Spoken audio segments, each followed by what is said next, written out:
लेकिन अब एक और ग्राउंड रिपोर्ट की ओर बढ़ते हैं। आज 20 अक्टूबर है और 59 साल पहले 1962 में आज के ही दिन चीन ने भारत पर हमला बोला था, हमें जख्म दिया था। लेकिन आज परिस्थितियां बदल चुकी हैं। चीन को भारत ने किस हद तक उसकी हद में बांध दिया है, आज के ग्राउंड जीरो के हालात बताने के लिए हमारे संवाददाता सुमित चौधरी एलएसी पर पहुंचे हैं और बुमला में ठीक उसी जगह से उनकी रिपोर्ट देखिए जहां 1962 में आज के दिन चीन का पहला हमला हुआ था।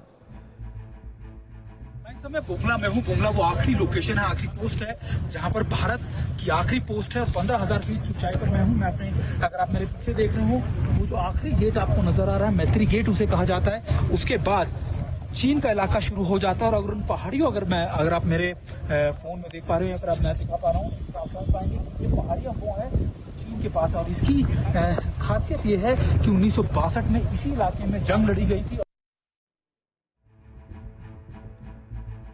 अरुणाचल प्रदेश में भारत चीन बॉर्डर यानी एलएसी की आखिरी पोस्ट है बुमला।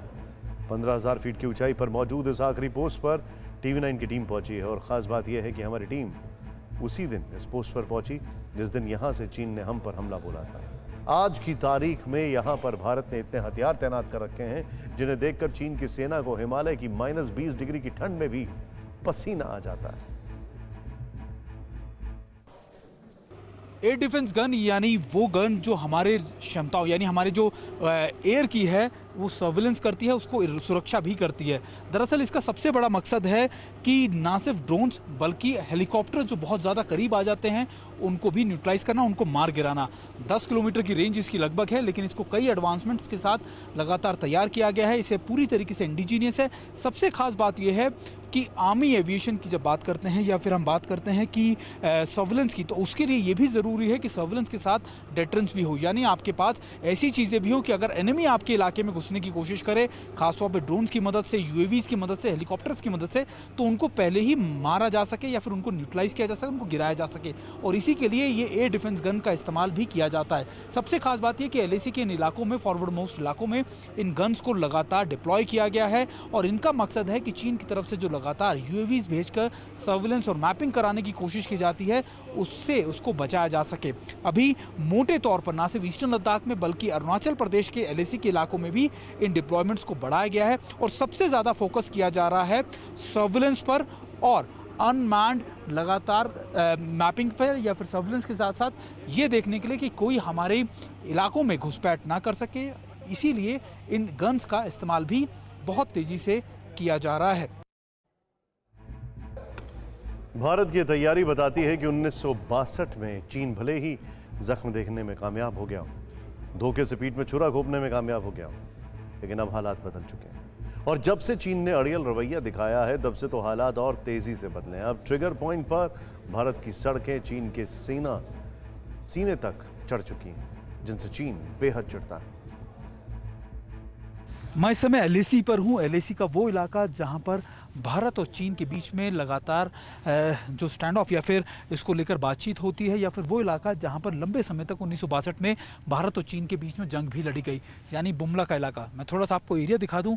अगर आप ये देखें तो ये आखिरी कुछ हट्स हैं हमारी, जिसके बाद चीन का इलाका यानी एलएसी के बाद वो इलाका शुरू हो जाता है जहाँ पर चीन बैठा है। दरअसल वो आखिरी बोर्ड, अगर आप देख रहे हो, मेरे कैमरा पर्सन आपको थोड़ा सा दिखा पाएँ क्योंकि बहुत ज़्यादा फॉगी वेदर है तो बारिश हो रही है तो आपको दिखाना मुश्किल होगा, लेकिन फिर भी मैं अपने कैमरा पर्सन वीरेंद्र मौर्य से कहूँगा कि आपको दिखाएं। तो वहाँ पर ये मैत्री गेट है। मैत्री गेट ये यानी दोनों के दोस्ती के लिहाज से इस मैत्री गेट को बनाया गया था और इसका मकसद था कि जब दोनों के बीच में कोई भी असहमति होगी तो उसको सुलझा लिया जाएगा। और इसीलिए इस कॉन्सेप्ट को यानी बीपीएम बॉर्डर पोस्ट मीटिंग्स को बनाया गया था, इन पोस्ट को बनाया गया था और इन पोस्ट के पीछे का मकसद भी यही था।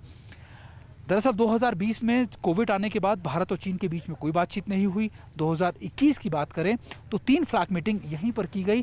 तीनों फ्लैग मीटिंग्स जनवरी, फरवरी और मार्च में की गई और उसके बाद मार्च के बाद अभी तक भारत और चीन के बीच में कोई बातचीत नहीं हुई है। लेकिन आने वाले वक्त में जब भी बातचीत होगी तो वो इन्हीं इलाकों में होगी।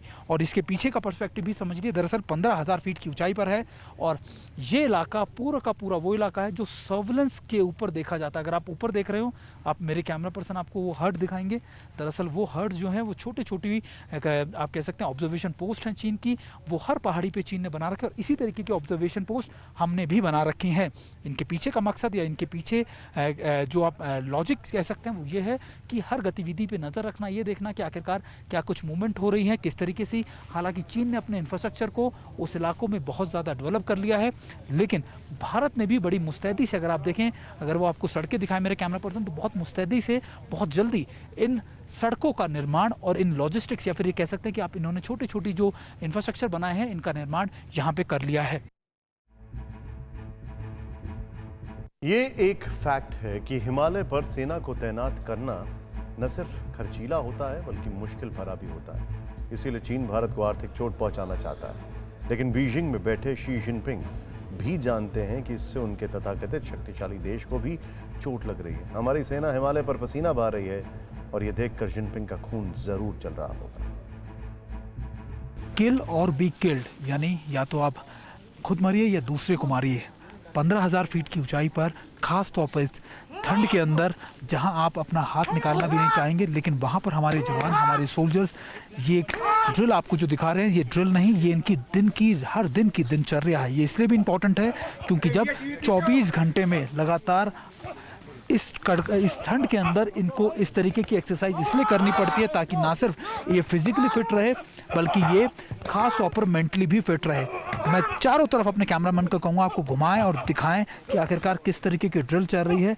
ये आम मैदानी इलाकों में भी करना मुश्किल होता है, लेकिन यहाँ पर 15,000 फीट की ऊंचाई पर इस माइनस टेम्परेचर के अंदर यहाँ पर ये हमारे जवान इसलिए कर रहे हैं ताकि इनका जो इंड्योरेंस लेवल है या फिर इनका जो फिजिकल स्टैंडर्ड्स हैं वो पूरी तरीके से ठीक रहे। अभी मोटे तौर पर आप देखें ये अलग अलग ड्रिल है, करीबन इसे प्लान 190 कहा जाता है, यानी 190 मिनट की एक्सरसाइज होती है जो हर सैनिक को यहाँ मौजूद है